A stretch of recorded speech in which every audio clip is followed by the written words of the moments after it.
Well then, welcome cohorts to our Creators for Our Future Masterclass for the course Cyril Gutsch. We are very excited to, of course, have Cyril here. And as we're all aware of, Parleys for the Ocean, an organization dedicated to preserving the ocean and eliminating plastic from the planet. He describes Parley as a collaboration network for creators, thinkers, and leaders to increase awareness around the beauty and fragility of our oceans. In just 2 years, Parley won the prestigious Grand Prix for product design at Cannes Lions. Since then, the awards and recognition have come in waves. And in 2018, Parley was named Environmental Organization of the Year at EarthX. So it's extremely a real opportunity for you to all learn from Cyril. And one thing that I want to share is the same year he addressed the United Nations, arguing passionately that we have to let go plastics. So you've probably all seen Cyril's also featured in Seaspiracy, and it really has been a learning that I've taken, and I'm sure you all have too. So Cyril, I'm handing over to you this masterclass where we can all learn from you, and thank you for your time. Thank you, and thanks for having me. And hey, everybody. So first of all, being a designer, right? At the beginning, it was a very naive idea. I felt like, oh, I'm gonna be a designer. And I actually decided to be a designer back then.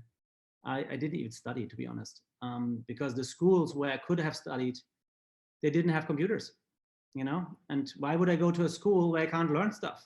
At least not the most important things. And so I started pretty much with 16. I started by saving all the money that I could and getting an old Apple computer.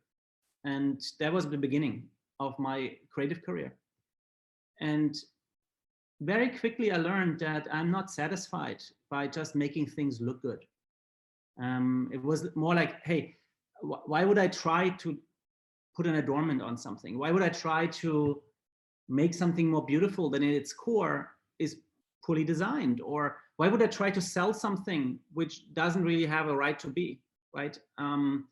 So very quickly I moved from design more towards strategy or concept, or technically I opened every door I could to see how far my influence could reach as a creative. And at some moments I started my own firm and I created my own brand. And then I realized quickly that's not really what I want to do. You know, I don't want to lose my time in making things. I really want to help others to build businesses and make them look amazing, but also have really important product that people need. And in 2000, like I would say 12 then, yeah, it was 2012, June 16, I hit another curve. And that was like learning about the sea, learning that the oceans would die and are dying actually in rapid speed. And that's 10 years ago nearly. And I was running a design firm back then in New York with my partner Leah. And I was in Europe at an art exhibition, the Biale Foundation in Basel, Switzerland. And a friend of mine introduced me to an actor, and she spoke to me and she said, hey, you can probably help, you know, you're German originally and you pretty much probably know some people here in the region. And I'm here to help a guy, Captain Paul Watson of Sea Shepherd. He got arrested in Frankfurt at the airport and he's in prison. And I could help, I was able to help because I still have my contacts to the government, and because I also worked at some point for the German authorities and help them to kind of rethink the way they're presenting themselves, which it was very lousy. And so I knew a lot of media people. So I agreed to meet this guy that she was here for. And it was Captain Paul Watson of Sea Shepherd. And he was like quite an illustrator, or very renowned, famous really personality, like a controversial activist. And I met him next day, and that was June 16, 2012 in Frankfurt. And interesting enough, Frankfurt is also the town I was born. I mean, my mother took me out and I was 4 months old, but still, it's my origin. So there was something there where I felt like this could also mean something here. You know, probably my path as a designer leads me now to something where I can contribute in a different way. And in this meeting where I was sitting with him in this law firm and learning about him being hunted really by the industry that didn't want him to chase down the fishing industry players, etc. In this meeting, I realized that that it's all about design. It's all about how we invent things, how we create things. And somebody had an idea in the first place. Somebody came up and said, "Oh, I'm gonna kill something, you know, and I eat it instead of like just eating the plants." And then the next one said, "Oh, probably I could do something out of the bones." Or somebody created a trap or a weapon or some clothing. Somebody always started with an idea, and we drove this idea of taking from nature to the max. We drove it so far that there is no predator anymore left that is stronger than us. So even if you're going for a dive and you see these big sharks, which I just did in the Maldives, and I'm just coming back from the Indian Ocean, even then you're not scared anymore, right? Back then, imagine you were like take 1,000 days off our development. People were scared when they saw these animals. Now we don't. We're like, oh my God, yeah, we know how these animals think. We are always superior. We can probably kill them with a stick. You know, that's totally unfair because they are like, they had millions of years of evolution, but we kind of outperformed them. And at the beginning, we needed that because we humans were so under-equipped, right? We could eat the core of the bones, but everything else was a threat. But suddenly we are the threat. And I think that's what I realized in that meeting 10 years ago, that we designed ourselves into the biggest crisis that our species and probably also the planet has ever faced, at least since we are on the planet. And I realized that protest and shaming people is one way of going for that, but that's also not my way. And I realized that we need to invent our way into the next era. We have to establish a new thinking, and this thinking needs to be based on collaboration, really, and collaborating with nature, not exploiting anymore, not exploiting animals, not exploiting other humans. This can't be anymore. We need to kind of move on. And even if it worked very well for us, you know, the strongest survived, and we see people getting sick rich, you know, with these old methods of taking away from others. That's not anymore. It's not anymore feasible. It's not the operating system that works anymore here. So, and that's pretty much what drives Palais. We believe that it's about creativity, it's about ideas, it's about technology, but a new form of technology, one that is like really honestly learning from nature. And it's about collaboration, you know, and collaborating with others. And doesn't mean that you have to give up competitiveness because we like to compete, right? But it doesn't have to be so brutal. It can be more playful. And it can also be under the assumption that if I win, I don't have a problem somebody else wins as well. I don't have a problem. I actually want it. I want to be rather in a pact than being alone.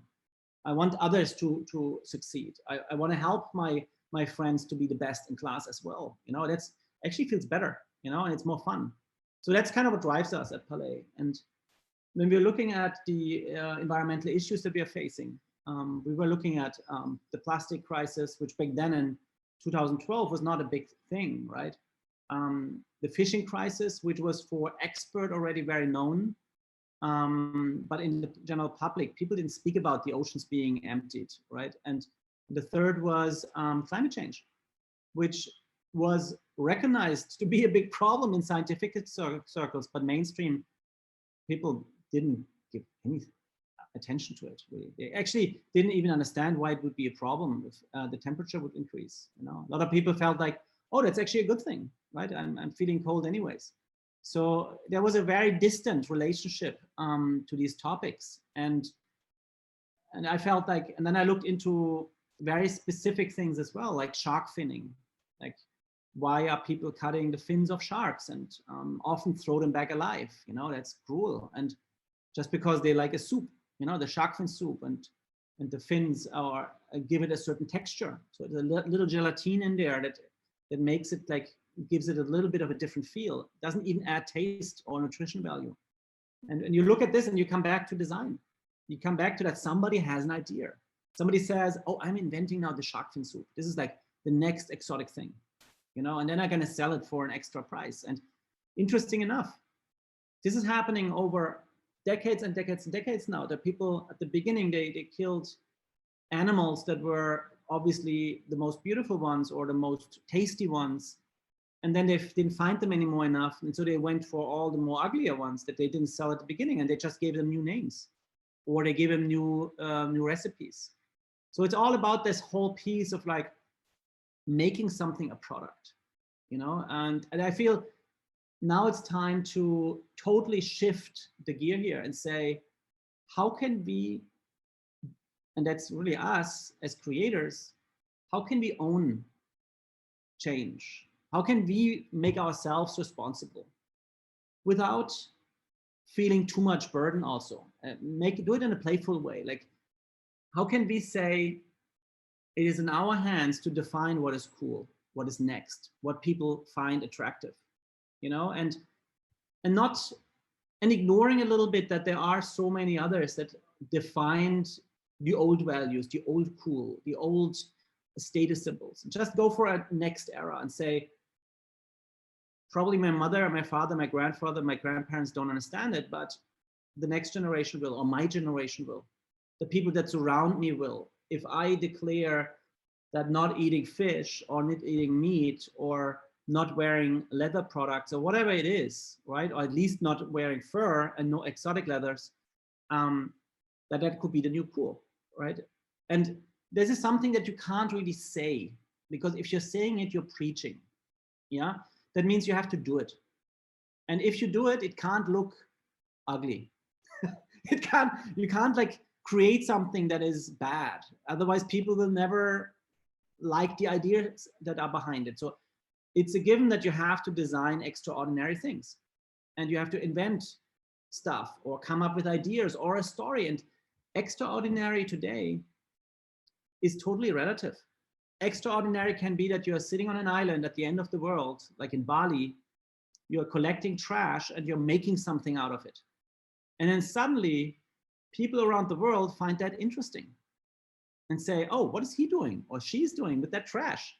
And I have a friend, you know, in Bali, Dan Mitchell.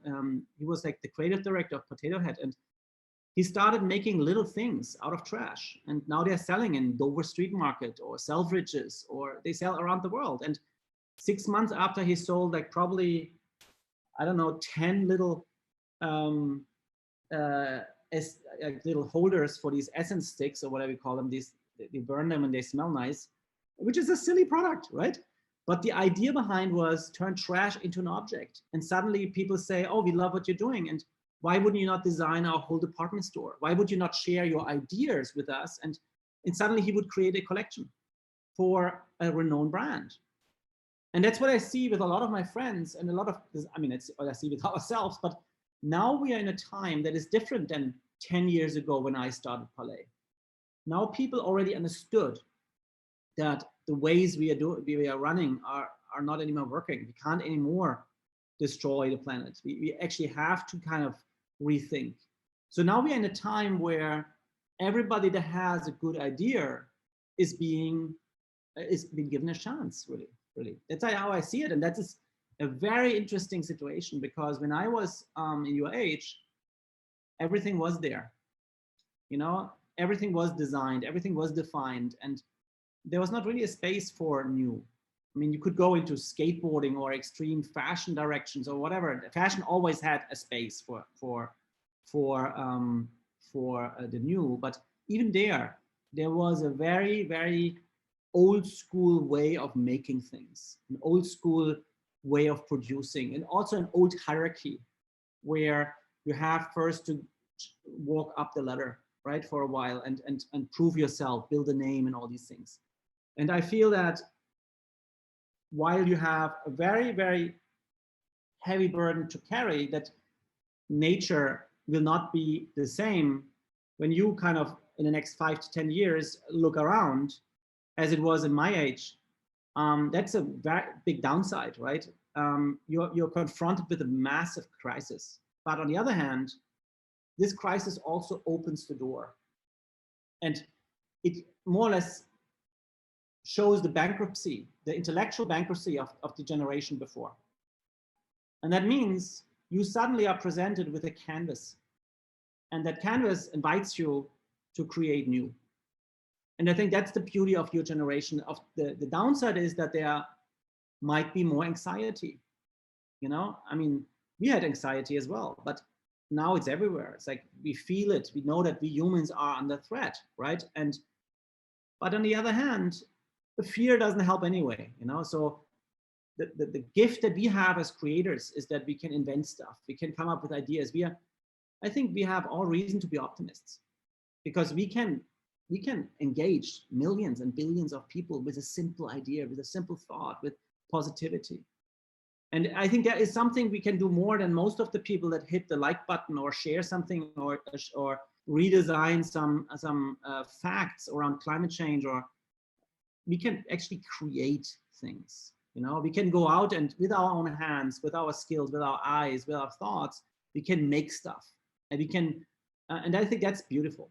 You know, and I want to just show you a little bit what I and Palais did, and how we made things in a different way, or how we use old patterns of like brands, of fame, of like also old mechanisms of how companies work, how we use that to open the doors for a lot of people to rethink what they're doing every day.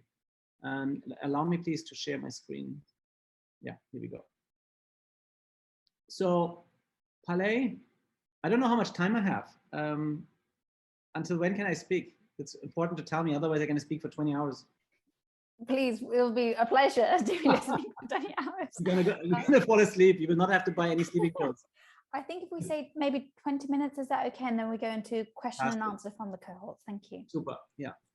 So yeah, Palais. Palais was founded as a collaboration space, really, but the name comes from speaking, and on one side, the French word parler, but on the other hand, parler, as it's written like that, was always meant in the, I would say, in the war context, as this moment when you sit down with opponents and you negotiate peace. It's a mini convention. It's a summit of like enemies. So for us, it's a process of peacemaking between us humans and nature, and very specifically the oceans, because that's what Palais works on. And when you're looking at where we stand today, then there's a lot of fear, right? But that's not new. Our species is pretty much based on fear. Yeah, we're always anxious, you know, always anxious not to survive. Somebody's bigger, stronger, takes away from me, because we got this brain that tells us all the time to watch out. And we're now in a moment where I can really say that the old economy that caused all the issues, because all the environmental issues that we are facing today are really the result of business, right? And I'm not anti-business. That's not what I say. It's more like the way we kind of make things, sell things, discard stuff, how we treat our resources was the last 50 years especially extremely, extremely exploitative. And also the technology we were so fond of, we were so excited about like creating all these things, like make them from fossil fuel, come up with like synthetic materials, weird chemistry formulas. This is old technology. This is like outdated stuff because it's harmful. So I feel that we have to leave behind this idea of like us being fear-driven and be vision-driven. Like no more exploitation. That can't be the core of what we do. The future belongs to people that believe in the culture of collaboration and also new technology, new materials. And I think it's the time to call out a new economy and to say, listen, let's just create things that become, I would say, the foundation of making stuff in a new way. And we call that the material revolution. So it's really about like rethinking everything. This is a beach in Bali. You know, imagine, I mean, what you see here is shredded down products like trash, right? I mean, packages for sugar, for candy wrappers, plastic bags. I would say that every brand you know from the supermarket is represented on that beach. and that's intense. If you're looking at plastic, and that's one of our big things, this material was like sold to us as something that is very safe. It's safe, it's cheap, it can be used, and it was a standard technology for a long time now. So at Palais, we know now, and we share that knowledge, that plastic is quite dangerous, actually, right? It's made from fossil fuel. That's one problem.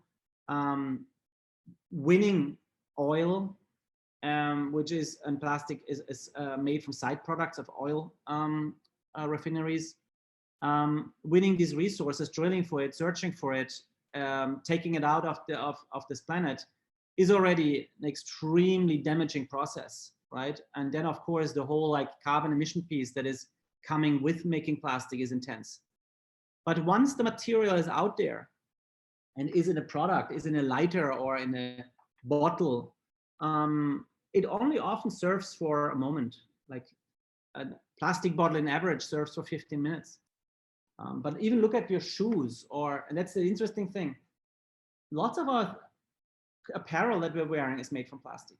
We often don't realize that, but if your pants, if they stretch, for example, then it's very realistic that it's not just a cotton in there. There's most likely something that makes it elastic. So that's plastic, right? If you're having a bomber jacket with the nice shiny nylon material, that's plastic. Nylon is plastic, and most of the products we wear have coatings or have any kind of things on it that even the coatings often contain plastic. Brings me to your toothpaste. Often there's plastic in there. It doesn't say plastic on it. It comes up with some other nice names like poly something or acryl X. And the issue is plastic has so many forms and we are so addicted to it. We are so used to all these products. I couldn't have this phone call with you. I couldn't use my iPhone. I wouldn't have headphones. This is all plastic. So we are addicted to this material. Unfortunately, this material leaches chemicals and it gases off also emissions and it sheds little particles. And every piece of plastic that was ever made is still with us somehow. Even if you burn it, then it actually translates into quite nasty gases and air pollution.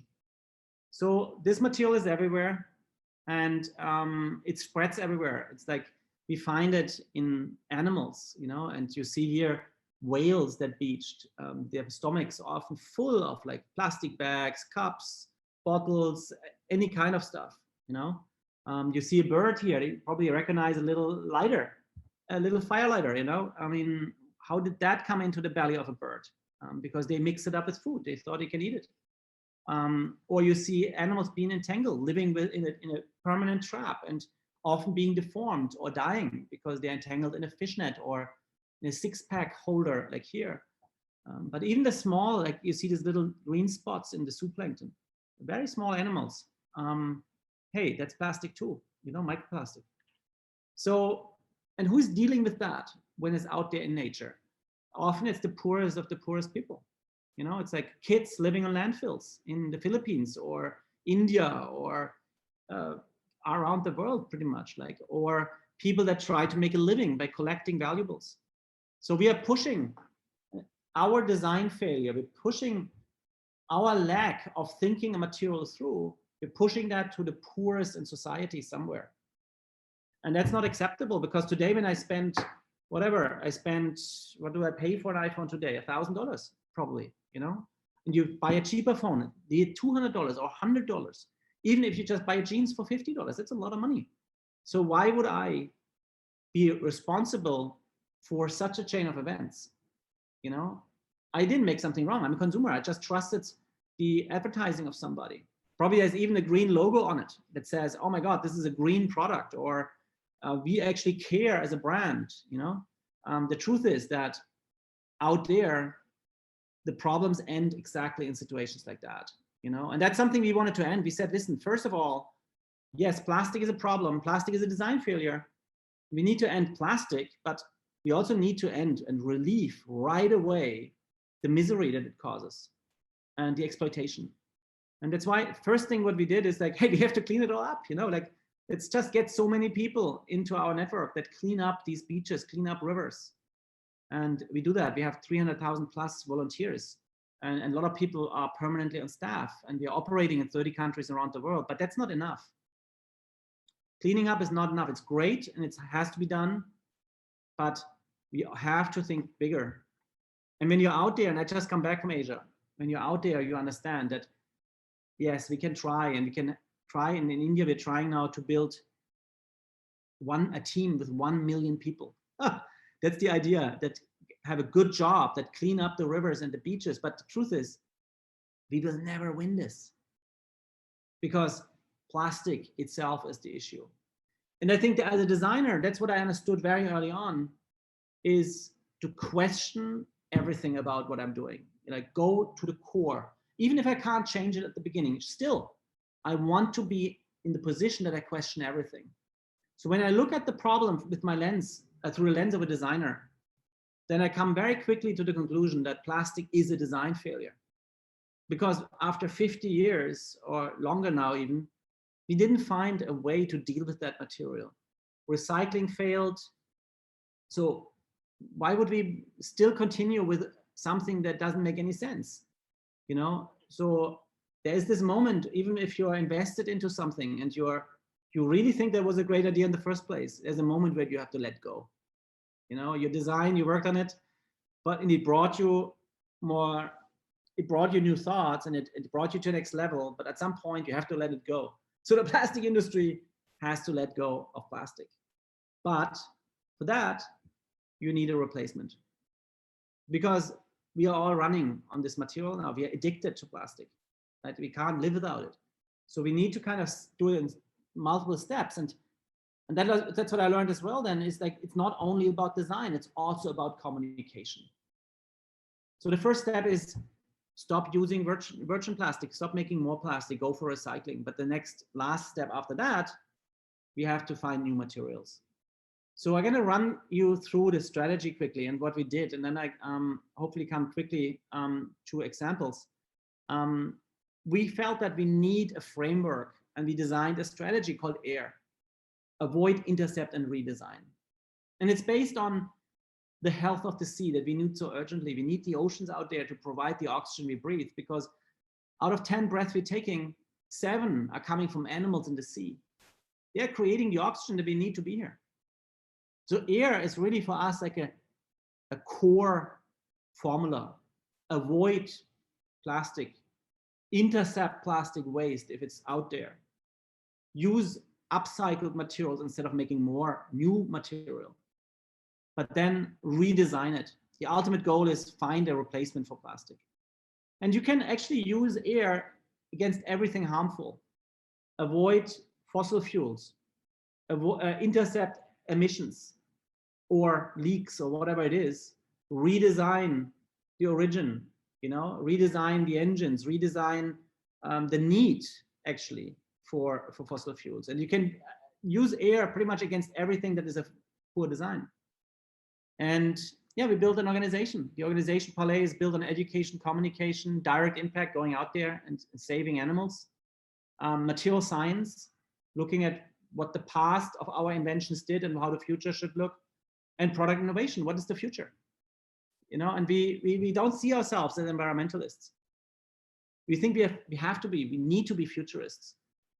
And sustainability sounds super boring. Let's be innovative, eco-innovative, like invent, you know? And everything that is a crisis, everything that is bad, has a good side to it.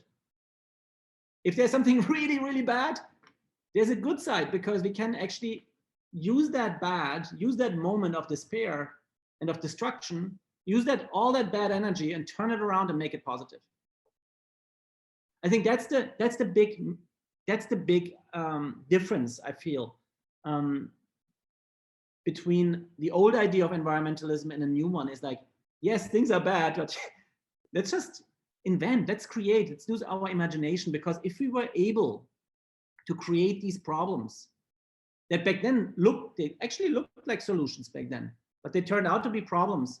If we can create problems, why couldn't we also create solutions? And nobody is too small, and nobody is too poor. Nobody's too rich. You know, everybody can be part of that.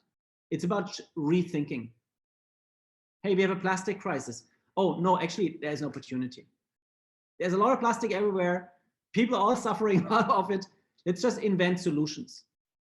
And we renamed the plastic crisis or litter into ocean plastic. We gave it a trademark even. And we said, 10 years ago, people didn't want to recycle. Yeah, they said, recycling is bad, you know, like, nobody wants it, it's ugly. Why would I put recycled material into my nice fashion? I heard that from people from Caring Group. They said it to me. They're like, oh, we don't want recycled material, it's ugly, it's nasty. You know, we want fresh stuff. And so we said, let's rebrand it.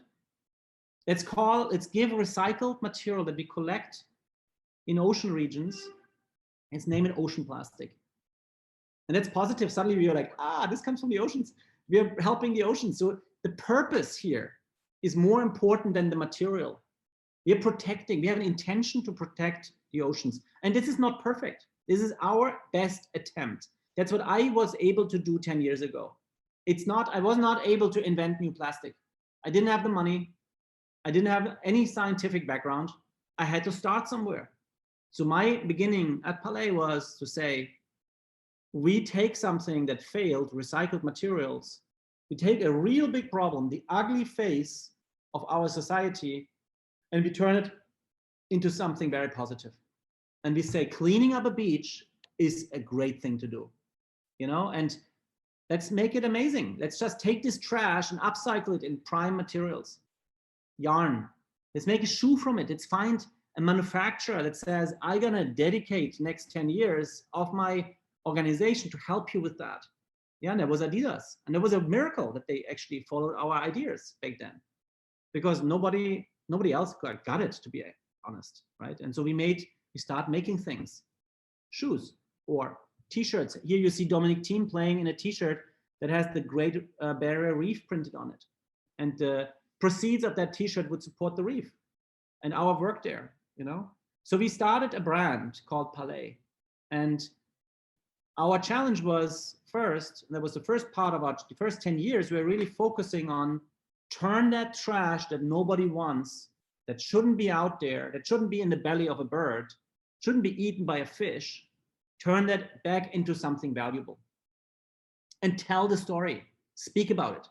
Make people understand that they're right now not just buying a pair of sunglasses, they're buying into supporting X amount of people with their boat on an island, taking trash off an island and bringing it somewhere else, so the turtles don't eat it. That's what they're buying into. And of course, it has to look amazing. Because again, that's just the story. The product, it has to speak for itself. So we need excellent design. There's no excuse, you know, design first. Here you see Iris van Herpen. She turned our trash into gowns that are now on Met Gala red carpets.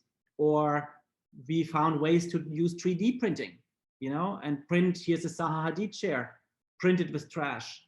Or the last Fashion Awards 2020, last year, and the next ones are coming up. Actually tonight is a gathering here in New York as a pre-event. So the 25 winners of last year's Fashion Awards in London, they received a trophy printed from trash from us, right? So that's design, but it's also storytelling.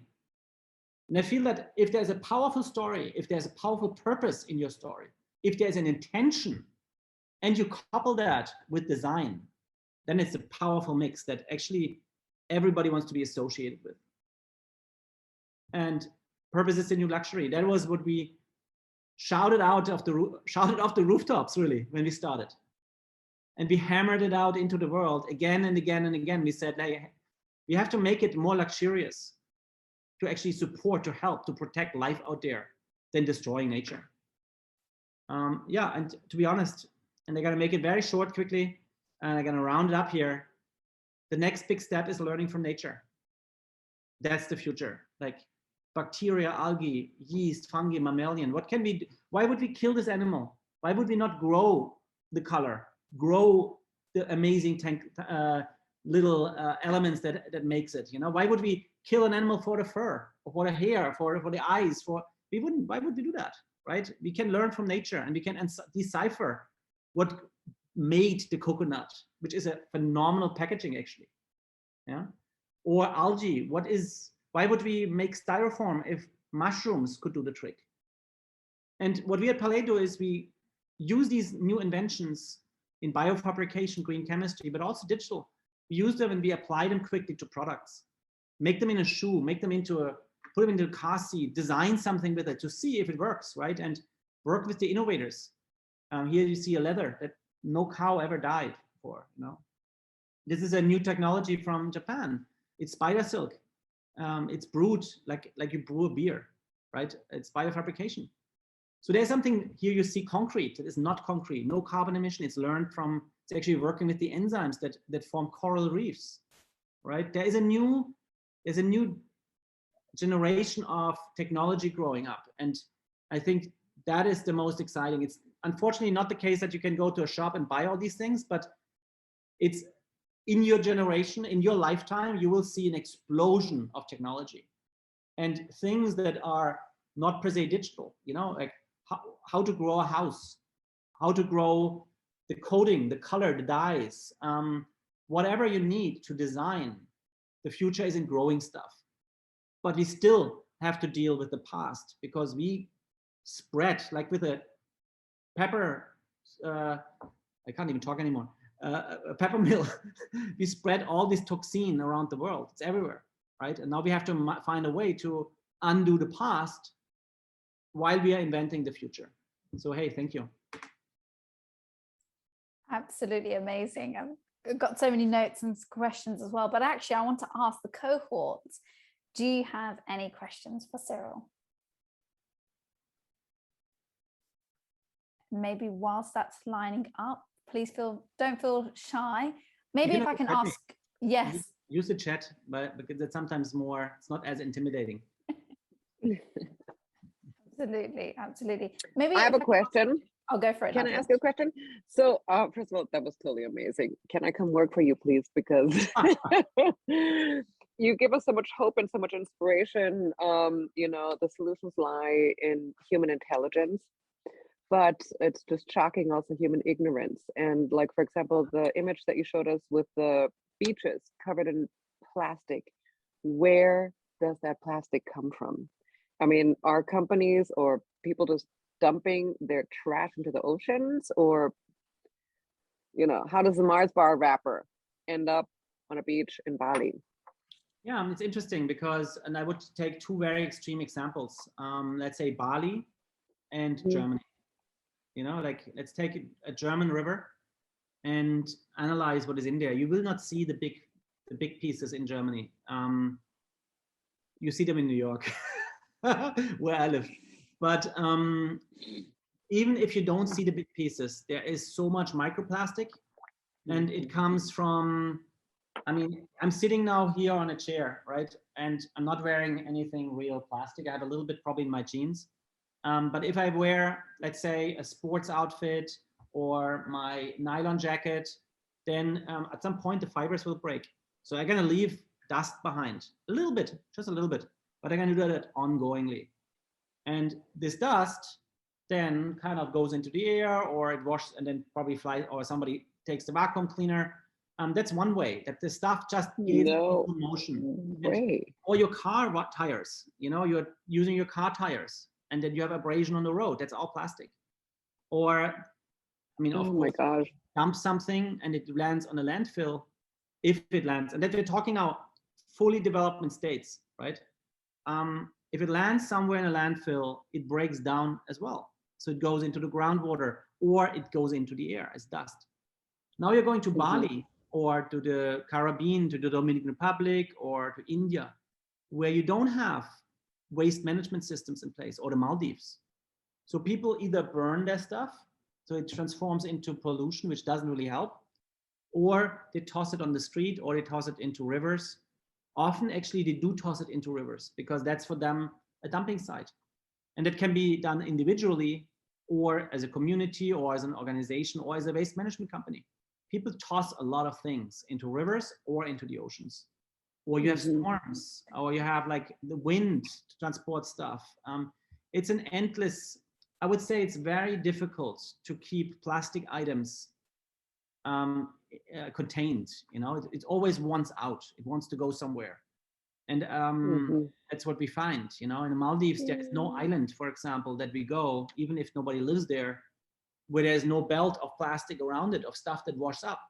You know, So this depressing. material Amazing. just travels the world like an army of zombies.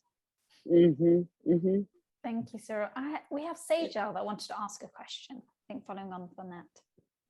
Over to you, Sejal. Yeah, thank you so much. And I'd just like to say that was a wonderful talk.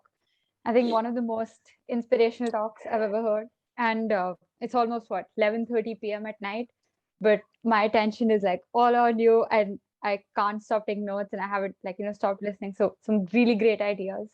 A question I had was, so for a lot of us, and you spoke about plastic, so the question will be around that.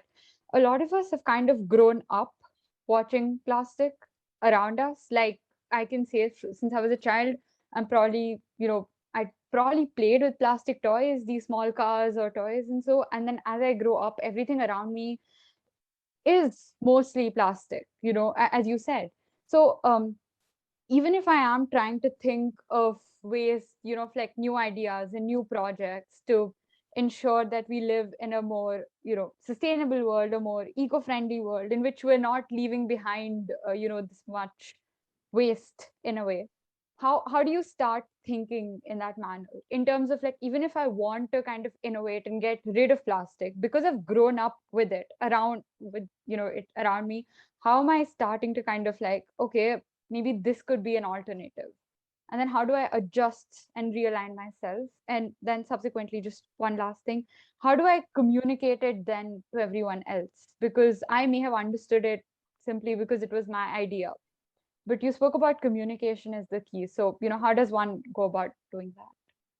Exactly. And I think there are two perspectives. One is you as an individual, just as a regular individual, and then the other is you as a creative, right? I think there are two different answers here. And you are 9 hours, there's a 9-hour time difference, I feel, actually 9.5 hours. So where in the world are you? I am in India. I'm in Bangalore currently. Okay, great. I was just actually 2 weeks ago, I was in Mumbai and Delhi. Oh, that's nice. Yeah. So first of all, the first thing that has to happen is our mind, right? And we learned that plastic is a good thing. It's safe. If something is packed and the bottle cracks, then the water in there is safe, which is partly true, because probably the water that comes out of the tap is probably not to be trusted, or other sources are probably in comparison to other alternatives that you have, the bottled water bottle is probably the most safest alternative, unless you have, and that's unfortunately also a question of, can you afford it? Can you afford to have a water filter at home? And my friends in India whom I visited, they all have now water filtration at home. So that means that all the water that goes into an apartment is been filtered. So you can actually, they say, I mean, they have better stomachs than I have, I think. So I didn't trust it 100%. I drank water out of glass bottles. So I didn't want to take the risk. I came from another country. I didn't want to take the risk. So I drank San Pellegrino, which is crazy to do. But they say, yeah, we have filtration systems. We don't need plastic bottles anymore. We can drink out of the tap. And that depends a little bit from where you live, right? In New York, hey, there's no reason why you can't drink out of the tap. There's no reason why you buy yourself a little pitcher from Brita with a filter that takes out the chlorine and kind of other things that are in the water. That doesn't cost you a lot. Actually, it's cheaper to drink water from the tap that is filtered than buying all these bottles of water, right? So that's an easy thing. And in this specific case of drinking water, people start using their refill bottles and they carry them around and they actually start cultivating them. So it becomes a statement. How even Yves Saint Laurent, I think they brought out, I think even Dior followed and Balenciaga, they all started coming up with the refill bottles in like nice bags and pouches. I mean, if they can do it and they declare luxury that you're not drinking out of a bottled water container, then we can do it individually as well. And putting a bottle on the table has an impact on others. You don't even have to say it. They will just see you with that bottle. It's a very, very silent way of driving change where you just do it. And people start observing you. And then you say some things and you build a full appearance around yourself. You know, you're making sense. You're not buying things and throwing them on the street. Your wardrobe is a bit more selective. You're probably not buying 10 things, but one. You're making stuff, you're printing things, you're going to a secondhand shop. You are more creative in the way you're dealing with resources. And that already kind of paints a picture of you. And if you are doing that in a good way, and if you are making sense, people will notice. And it doesn't matter if you can reach 100 people right away. It's not the point, you know, it's about that you are actually developing an expertise. And then your parents or your friends or somebody in your school, they will just notice what you're doing. And at some point they will ask you. And if you want to boost it a bit, you gotta put a message out. And we have our social channels. Everybody notices what stories we're putting up, right? Oh, I found an amazing bottle. Oh, I designed one. I'm not throwing this away. I think there's another use for it. I'm actually making things myself instead of like buying into stuff. There are lots of forms to express your mindset. And I think that's what I would focus on. I would not per se think that you are responsible to convert 1,000 people. That's stressful, you know? If you want to become a campaigner, yes, then that's your mission. Then you start and go and convince them all. But I feel at this moment, what we all can do is to adjust our individual lifestyle and to say, you know what, it actually feels good to be a bit more responsible, you know? And I tell you, you will meet other people. People will react to that, and other people will see that. And I have a friend in Mumbai. He started to clean up a beach, you know, Afrosh is his name. And he started to clean up a beach in Mumbai. It was a very dirty beach. And it was very selfish because he built an apartment. He bought an apartment there. And he didn't want that his beach looks like shit, you know? And so he started to clean. And suddenly there were 10 people following and cleaning up with him as well. I think he has 100,000 people now on his biggest beach cleanups. His life is now around cleaning up beaches. So there is something there. And I think in India especially, and that's what I noticed, there is a potential deep understanding of nature. And there is something there. There is way more spirituality than in lots of other countries. There's an understanding. And I think that is something we all have to learn now, right? To go back and to understand the value of nature. So you're going to find easily people that will follow your lead. There's a long answer, sorry for that. But little things, do little things at the beginning. And you don't have to reinvent the world. Don't put too much burden on yourself. Just start and then reuse stuff, redesign existing things, go vintage, like things like that. And just avoid plastic where you can. But honestly, don't beat yourself up if you can't. You know, in some cases, we can't avoid it. Absolutely, that makes so much sense. And thank you so much. I think these are like such quotable answers. I mean, the meeting is recorded, so that's great. So thank you so much for that.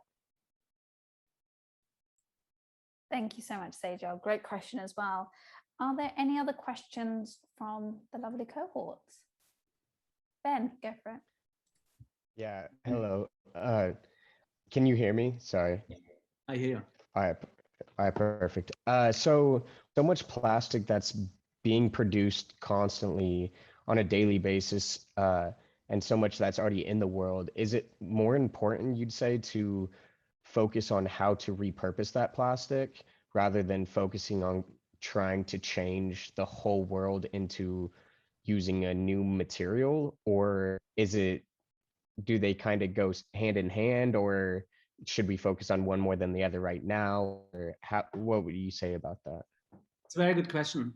And it's one that at the first sight is difficult to answer because there is it's not one answer, right? So I would say the first answer to that is that every movement is built on quite a diversity of different tasks and also missions. Like one has the mission to reinvent plastic and becomes the best in finding alternatives. The other one is a crazy campaigner that says, you know what, I want that everybody knows that plastic is dangerous and is a health issue. and it creates birth defects or whatever, you know. So, and the other one says, you know what, we should reuse. I have a friend, Dave Hackens, Precious Plastic. He believes 100,000% in recycling, you know, because he sees value in that material. He doesn't even want to hear when I'm telling him the material is bad. He's like, no, the material is good. I can make so many things out of it, because he loves to make things. I think the answer is, if we would have an alternative material for most of the plastic applications today, we would probably do nothing else at Palais than campaigning for this new material. Unfortunately, we don't, you know. We have some materials or some product designs, more or less, that can replace plastic application and plastic items. Like, for example, a single-use plastic bottle. I don't think we don't need that anymore, right? Because you can have fountains, you can have filtration stations, you can have refill stations all over the world. You can have a filter at home. And I guess you're living in the US. For you, the plastic bottle doesn't have to exist anymore. You know, if you love Coca-Cola, plastic doesn't taste anyways good out of, Coca-Cola doesn't taste good in a plastic bottle. Most of the drinks don't taste good out of a plastic bottle. So you want to go for glass or cans anyway, right? Water, hey, it's great to kind of filter yourself. But then there is a lot what you can do in the US, right? But then in some cases, you're totally depending. I think recycling will play a role for the next 10 to 15, probably even 20 years. Because the material, to find new materials that have these attributes as plastic has today, this will take that time, you know? You will see the first things popping up now everywhere. Some has an idea, some comes up with like a new cactus, and the other one, which often then is mixed with a lot of nonsense as well. So until we have a new good material strategy really for this planet, it will take another 10 years, to be very honest, you know? And we should support the people that are trying, you know? And if somebody comes up with a leather made from mushrooms, fantastic. But until you have it in your hand, in your school, and can make something from it, 5 years down the road, you will not see that material in your school. You will be already in your job, you know? So at this point, I think we are campaigners. We are not able right now to say there are solutions for everything. We are the ones that actually point the fingers and put the fingers on problems. And we're doing that by signaling very loud that we don't want it. We don't want materials that harm. We don't want plastic if not needed, you know? But if we can't go pure, if we are forced to use a plastic, then let's not use new plastic. Let's go for recycled material. And we are, on the other hand, if we see something that is an innovation that promises to be a new material, let's give it a shot. Let's just celebrate these guys that are out there, you know, even if they're not perfect yet. Celebrate them, support them, post about them, talk about them, find out what they do. If a product is available, test it. But it's a little bit of both, you know, like we are stuck with an old technology. The new technology is not there yet, it's coming. It's like the beginning of the internet, it's coming, it's developing, but it's not there yet. So we have to kind of stay curious, stay supportive, and still fight the old and try the best we can to create a climate, an atmosphere for these new developers to actually get all the funding they need and all the awareness. And as a creative, you can make different calls. You can go for the way of total patience and say, I'm becoming a material innovator. I want to learn about biology. I want to find, or I'm a designer. I don't want to know much about how materials are made, but I want to know the people. So you find biologists, or you work you try to get a job in one of these new startups, right? And see, how does it actually work? How does the future look? And hey, you never know with innovation. It can happen that tomorrow somebody makes a breakthrough. And then suddenly in 3 years, we have factories everywhere.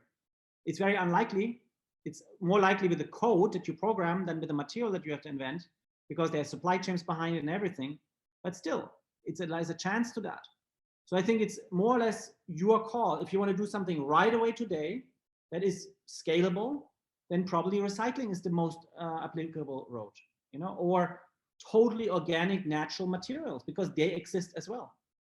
You know, there are materials like, I mean, you can go for, if you really want to drive it to the max, go for recycled organic cotton, you know, or stuff like that. These things exist. Or look into the past and say, how did they dye their stuff? You know, there's so much old technology which is now resurfacing. The people that are now launching their brands like a Pangaea, they're going to the old archives. They're not like per se inventing that stuff themselves.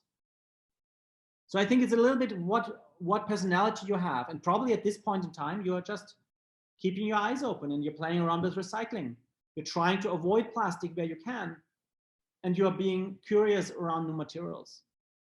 But what you could do to start, to make it very easy for yourself, is limit the amount you're buying yourself and just say, you know, do I really need a sneaker right now? I mean, I'm sometimes hungry as well and I eat that shit, you know, and we all do, you know, and but a plastic bottle, for example, to be honest, the last time I opened one was in India. I didn't open one for 5 years. But in India, in the pandemic at the airport, I opened a plastic bottle. And I felt bad about it. I took that thing home, you know, but there's no real answer to that, Ben. It's more like we're phasing out, hopefully we're doing that as a society. We have to phase out harmful technology like plastic, and we have to encourage new stuff to come. And somewhere in these two trends, we have to find our own personal position to take, you know? And I think avoid it wherever you can by not buying it or buying alternatives. Going to a cleanup, and if you do a cleanup a year, you can definitely like zero out your own footprint. You know, I think the average that a person consumes per month is like around 2.5 kilograms of plastic. Do one cleanup per year and you collect your 30 kilograms, that's 60 pounds and you're on zero. You know, like stuff like that. I think I would make my own strategy here, you know, and speak about it, you know. Does that help or is that confusing?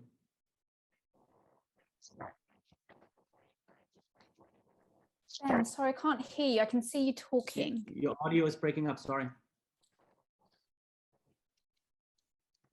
We'll give you a second. It's probably the headphones.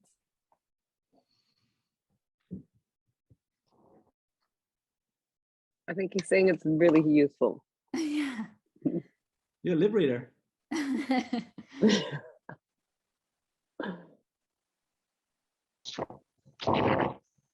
Unfortunately, can't hear you. But it's a thumbs You up. sound like Ben. E.T. Chat. You can put it in the chat, exactly. Can I ask, are there any other cohorts with any questions? Feel free to ask. But maybe, Cyril, if I can ask you a question. It was really helpful to hear about your journey, how that's values driven and all your process. And we're with wonderful cohorts that are on their journey. What piece of advice would you give these budding creatives, kind of what they can do for their future practice? I would say, I mean, I guess you're all designers, right? Yeah. So first of all, I would say that the first advice is not to see design as something that is only about the aesthetics. I think design needs to be the role of a designer needs to be redefined. I'm a designer, right? But I'm also a collaboration manager, because I will never be an expert in one of these things besides aesthetics. That's where I'm really good at. But I want to be more, and I can only be more if I collaborate with others. If I learn to speak a universal language that works for, on one side, with the craftsman that I need to make a prototype, that works with the scientist that I'm interested to kind of communicate with, that is able to actually make a new material. And I think the not shying away from experts, they are actually relieved and happy when you talk in simple terms with them. I think educating yourself to find this universal language that helps you to speak to anyone. And everyone out there is happy to find a translator. And a designer is a very good translator. You can translate expert knowledge to the masses with your design or how you talk about something. But nothing is more powerful than what you create, because that's real, it's done. And even if it's just a concept, even if it's just a prototype, you know, the pathway between a prototype and mass production is a short one now these days, right? You trigger imagination. So I think the first really is learn to speak a universal language. That means speak to experts and be curious. Speak to people other people wouldn't talk, because that inspires, that brings you ideas, that opens the box, opens the lid, because your teachers probably won't do that, right? So you want to find inspiration everywhere. And also develop a relationship to nature that is not old-fashioned, that is more like high-tech curious. Because when you're looking at nature from this like, oh my God, we're going and having a walk in nature, it can be a very boring thing. But if you're going with a microscope and you're looking how these things are made out there and how nature is constructing and how it all really works, you quickly realize it's high-tech. And it's high-tech that needed millions to billions of years to evolve. So we think we are so fucking special just because we can put price tags and labels on things and names, and we can manufacture, and it looks so different than in nature. Yeah, but I think we need to learn from nature. We need to understand how things work out there. And I think that is if I could go back, that's what I would have done more, right? Like right at the beginning, truly, because I was like a little ignorant, nearly arrogant, because I grew up on the countryside, and I was like, I want to get out of here. I want to be in a city, you know? But there is value in both. I think that's the second message. And the third one is trust your instincts. You know, instincts are not per se ideas. Instinct lead you to ideas, but also when you feel that an idea is not as good as you think, let it go, you know, just allow it to grow into a new idea. But I think follow your instincts and believe in yourself. I think that's the most important advice that I can give you. And if you're open to changing the world, just make it an intention, and you don't have to do crazy stunts, you know, just make it an intention of yours, write it into your black book and say, listen, this is my objective. I want to be the best designer in my field, or the best, whatever it is you want to be, but I want to do it in a way that I'm not destroying the planet. I actually want to contribute to rescuing it.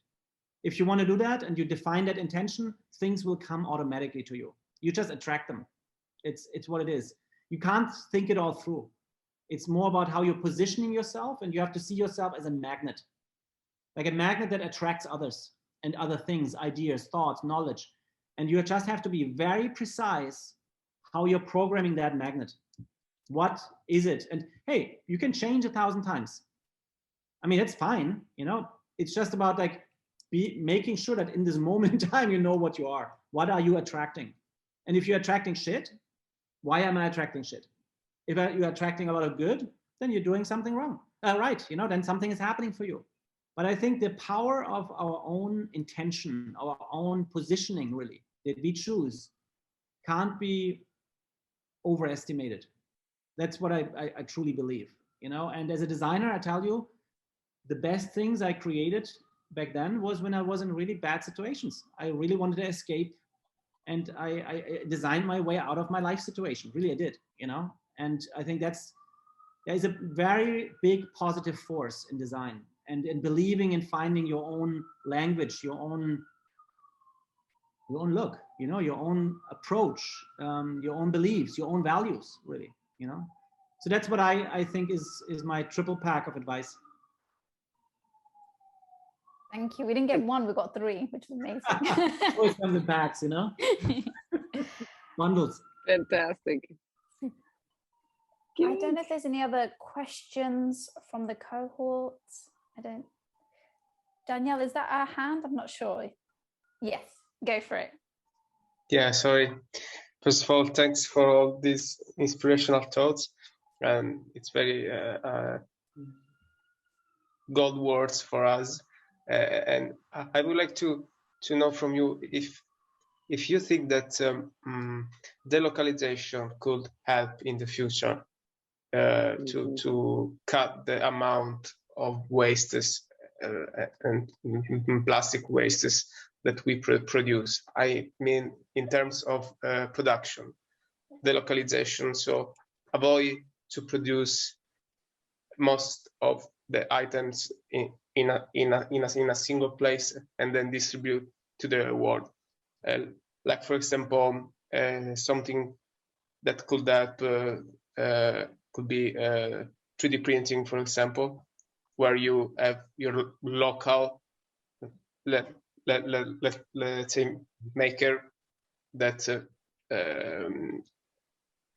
avoid to import very huge amount of goods from another country and all the stuff that came with it. 100,000%. And Daniela, I'm happy that you're bringing it up. I think we at Palais, we believe that everything can be made where you are, what you need, right? I mean, we're now talking again design and fashion that changed the game a little bit, because we love to know that things coming from another place. But to be very honest, now in this twilight zone between physical item and metaverse, digital items, it suddenly becomes less and less important where something is coming from, right? If it even exists. And I think 3D printing and decentralization of manufacturing is, and probably also a detachment of supply chains from the brands is, I think, the future, right? And we are working right now on a project called Palais Blueprint, which is built with 3D printers. So we have like robots, we presented it in Glasgow. We have these industrial robots that print, where we can print buildings or furniture or art pieces with trash, right? And now we just had the conversation before the session today of how can we now bring, for example, to the Maldives, because we have this island there, a long story, but we own an island.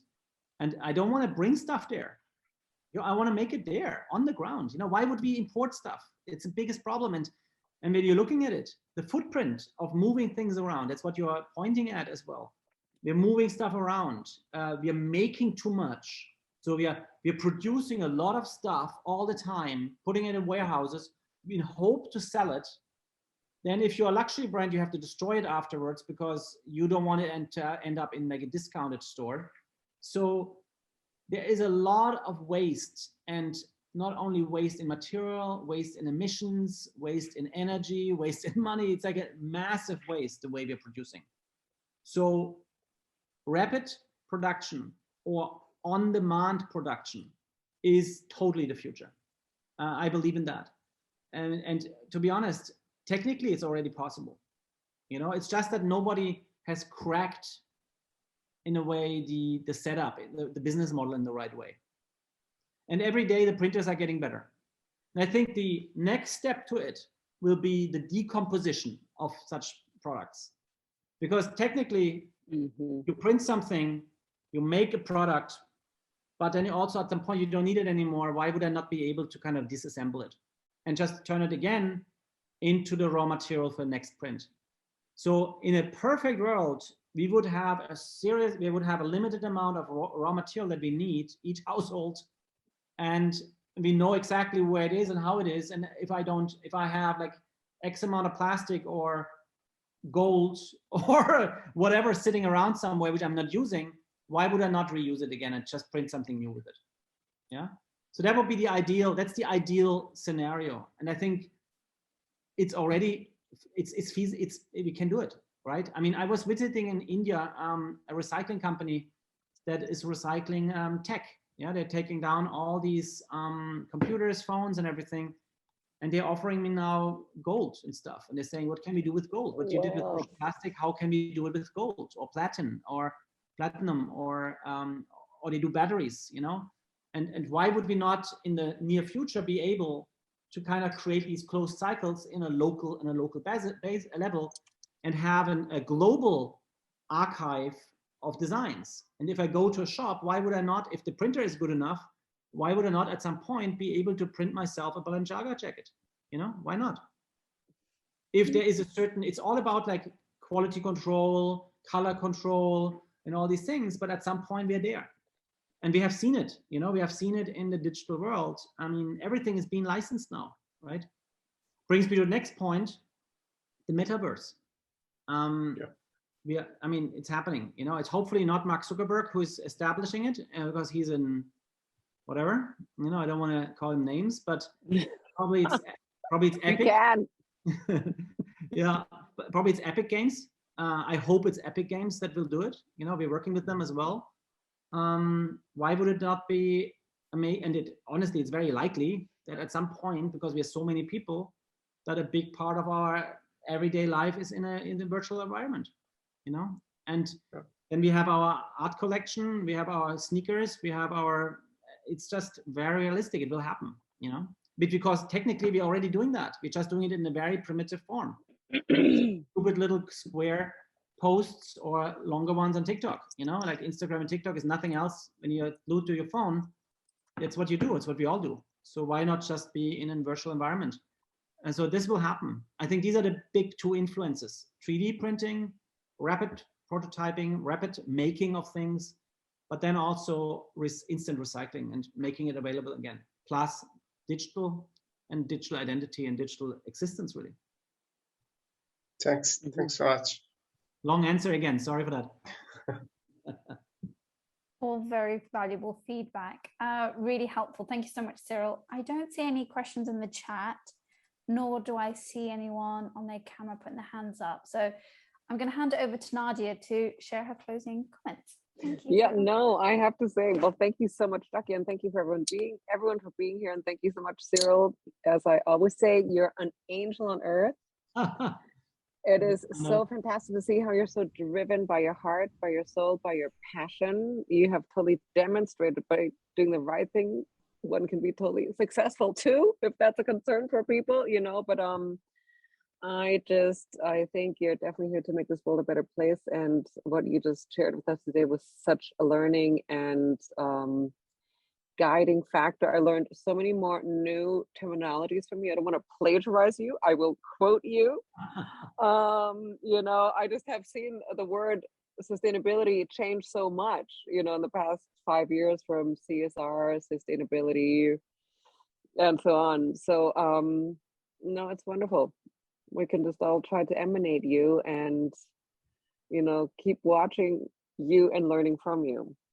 Thank you so much. It's really amazing. Thanks for having me today. And yeah, just go your way. And thank you, Nadia, for being an amazing host again. And Jakia. So it's always a great group of people. So it never feels like I'm putting time in. I'm always feeling that I'm getting a lot back. So thank you for that. Well, as Sajal was saying, I think we're all feeling totally inspired and energized, no matter how late it is, you know? I feel ready to conquer the world now without plastic. No, so thank you so much and good luck with your mission. And thank you. We'll be in touch. All the best. Lots of love. Take care, New York. Bye-bye.